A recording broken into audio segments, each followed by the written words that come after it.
প্রিয় দর্শক, আসসালামু আলাইকুম। আপনি কি জানেন রমজানে মাত্র কয়েকটি ছোট আমল করলেই জান্নাত লাভ করা সম্ভব?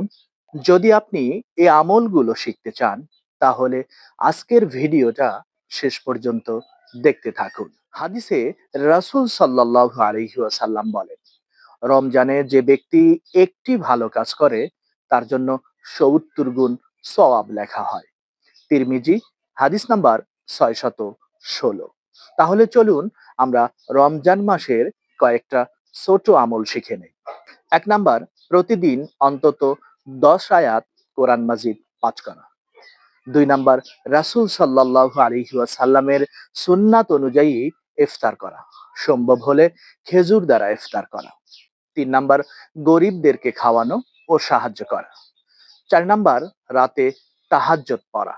৫ নাম্বার, বেশি বেশি সুবহানাল্লাহি ওয়া বিহামদিহি বলা। তাই প্রিয় দর্শক, আসুন আমরা সবাই এই রমজানে মহান আল্লাহ তাআলার রাজি খুশি করার উদ্দেশ্যে বেশি বেশি কোরআন তেলাওয়াত করি এবং সুবহানাল্লাহি ওয়া বিহামদিহি পাঠ করি। মহান আল্লাহ তাআলা আমাদের সকলকে তৌফিক দান করুন। আমিন। এই প্রত্যাশা করে আজকের মতো এখানেই বিদায় নিচ্ছি। আল্লাহ হাফেজ।